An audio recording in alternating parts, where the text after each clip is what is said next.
Washington, this is VOA News.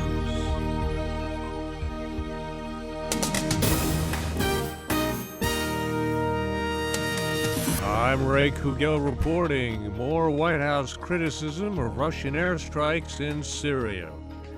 The White House says Russia has further isolated itself by carrying out airstrikes in Syria and putting itself in jeopardy.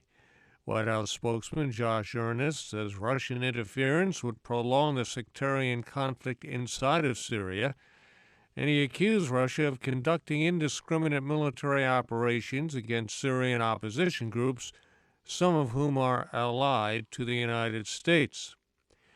The U.S. and Russian militaries held a teleconference Thursday on ways they can avoid firing on each other as both wage air campaigns in Syria. A Pentagon spokesman described the hour-long conversation Thursday as cordial, with more such meetings expected in the coming days. An angry President Barack Obama demanded the American people push Congress to pass common-sense gun laws after a gunman murdered at least 10 people and wounded 7 at an Oregon college Thursday. Appearing grim on television hours after the shootings, President Obama said Americans have become numb to what's become routine in the U.S., a mass shooting followed by his White House statements and the response by those who oppose more gun control. Details of the shooting at Umpqua Community College in the northwest U.S. city of Roseburg, Oregon, are still unclear, including the exact number of victims. The 20-year-old gunman was killed exchanging gunfire with police. Authorities believe the gunman was familiar with the college. The general behind last month's failed coup in Burkina Faso surrendered to the country's transitional government.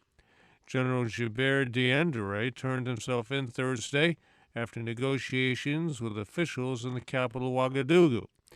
He was reported to be hiding in the Vatican embassy Wednesday, a day after Burkina Faso's army moved to disarm the RSP. This is VOA News. A Palestinian gunman shot dead an Israeli couple traveling in a car with their 4 young children in the occupied West Bank. Israel's military, which called the violence a ruthless, heinous, barbaric attack, said forces were scouring the area near the Palestinian village of Beit Furik.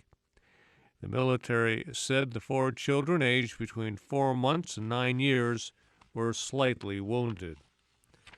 Israeli Prime Minister Benjamin Netanyahu issued a strong condemnation of the deal between Iran and major world powers aimed at curbing Tehran's nuclear program. In a speech to the UN General Assembly Thursday in New York, Mr. Netanyahu acknowledged that the deal places several constraints on Iran's nuclear program, but the catch, he said, is that the most important of those constraints will be lifted in 10 to 15 years, no matter how Iran behaves. I know that some well-intentioned people sincerely believe that this deal is the best way to block Iran's path to the bomb.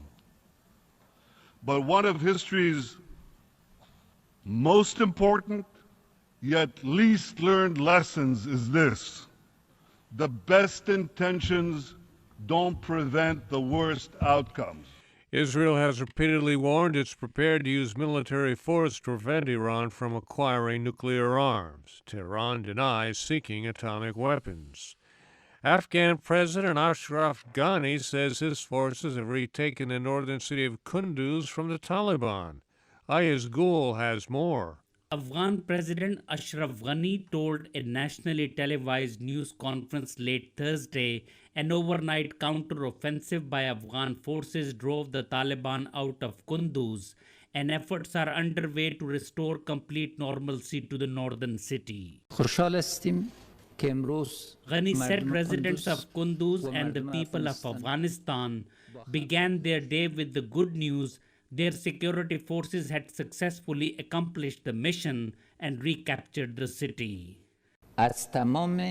The president said, fortunately, security forces did not suffer any fatalities, but inflicted heavy casualties on the enemy during clearing operations. Ayaz Gul for VOA News, Islamabad. Hurricane Joaquin gained strength as it passed over the Bahamas Thursday, becoming an extremely dangerous Category 4 storm.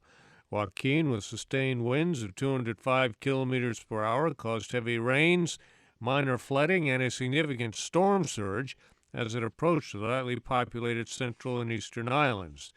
U.S. officials and states along the East Coast are already preparing for the storm, which could possibly make landfall early next week.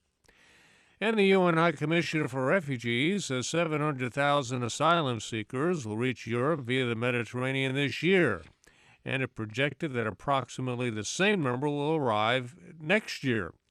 It also appealed for $128 million in donations. I'm Ray Kouguell in Washington. That's the latest world news from VOA.